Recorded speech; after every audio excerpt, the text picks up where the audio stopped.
Bonjour tout le monde, j'espère que vous allez bien.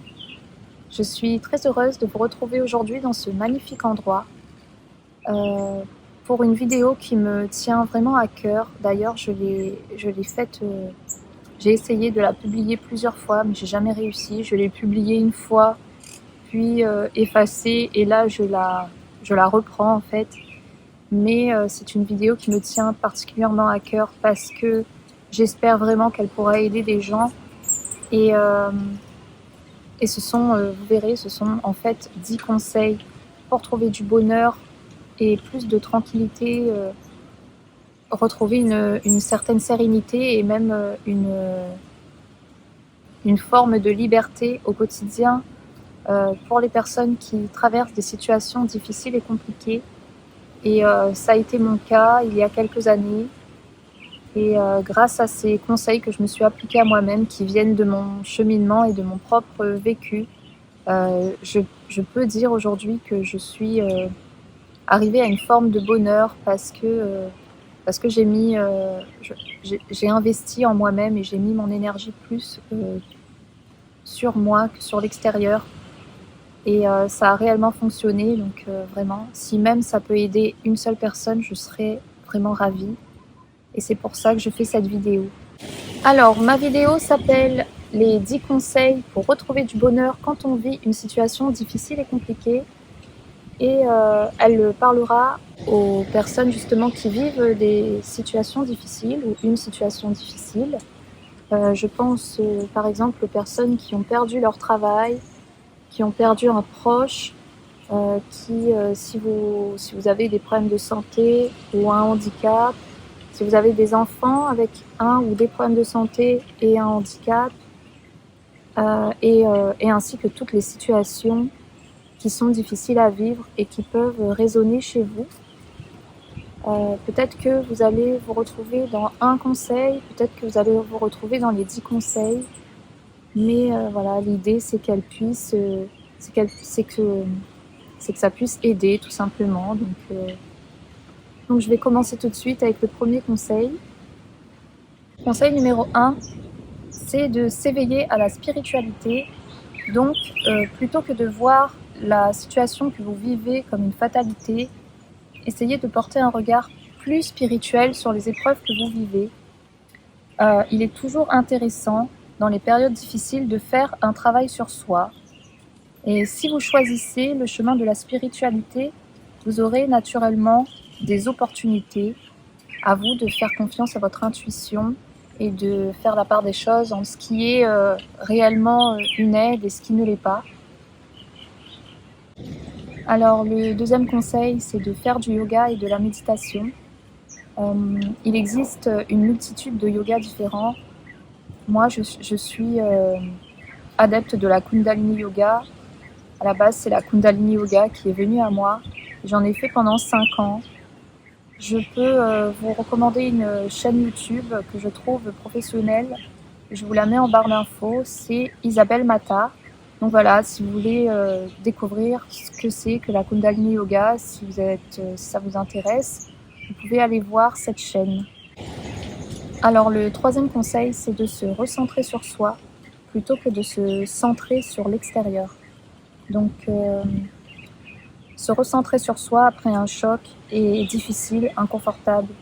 On peut se sentir seul au monde, abandonné, et on a besoin du soutien de nos proches. Mais on peut aussi parfois rejeter nos proches car on se sent incompris.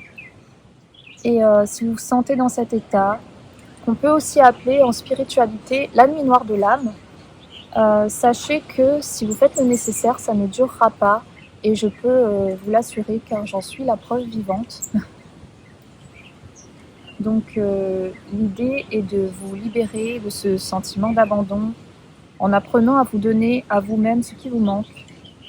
Cela ne veut pas dire rejeter toute aide extérieure, cela veut dire se recentrer sur ses priorités et savoir mettre des limites claires et saines quand il le faut, et accepter un soutien extérieur quand il est réel.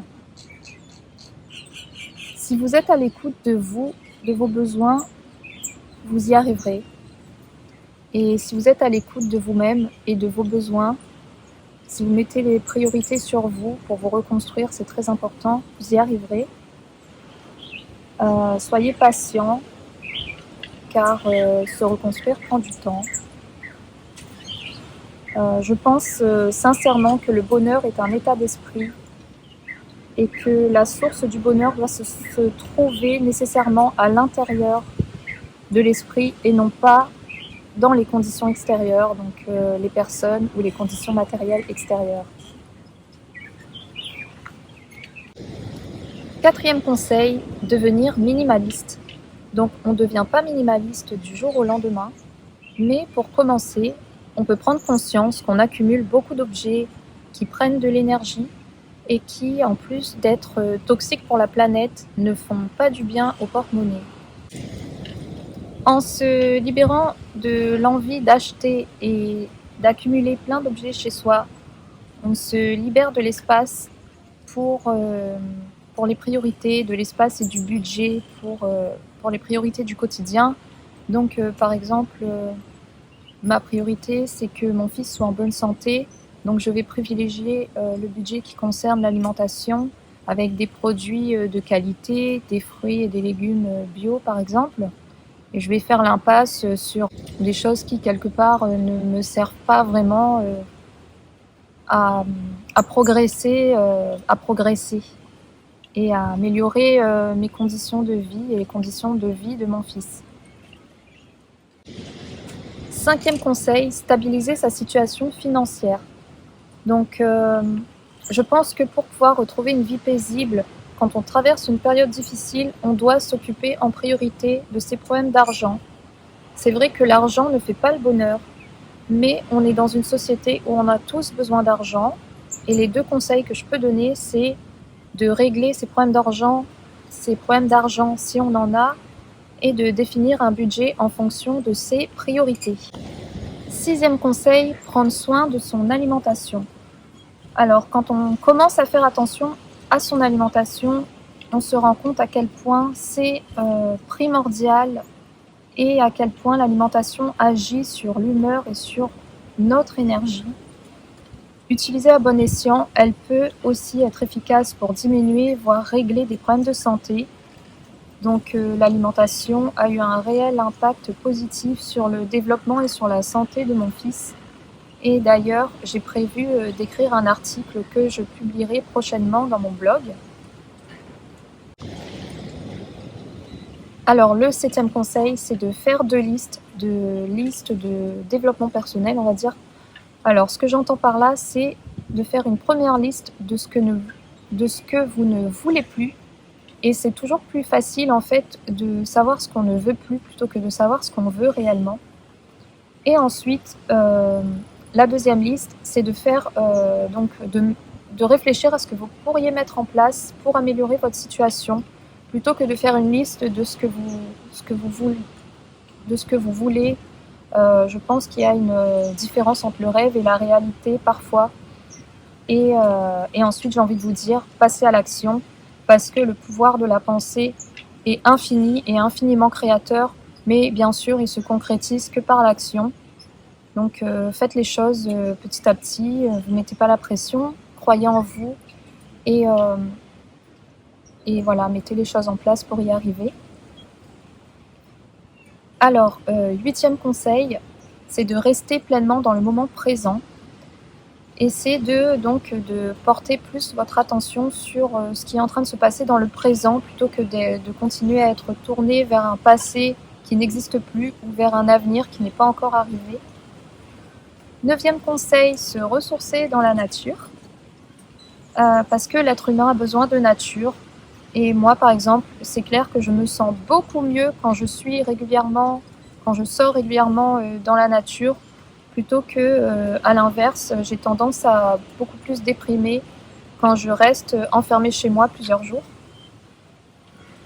Et le dixième conseil, c'est de partir seul en vacances. Alors, je sais que c'est pas toujours facile à mettre en place, mais si vous avez la possibilité de le faire, faites-le parce que ça peut vous ressourcer pendant un bon moment. Et l'idée, en fait, c'est de vous dépayser, de penser à vous, organiser vos vacances en fonction de vous. En fait, faites des choses qui vont qui vont vous ressourcer et profiter pleinement du moment présent. Voilà, donc cette vidéo touche à sa fin. J'espère que ces conseils vous auront été utiles. Si c'est le cas, vous pouvez mettre un petit pouce bleu et vous abonner. Et moi, je vous fais de très gros bisous et je vous dis à très bientôt pour une prochaine vidéo. Bye bye!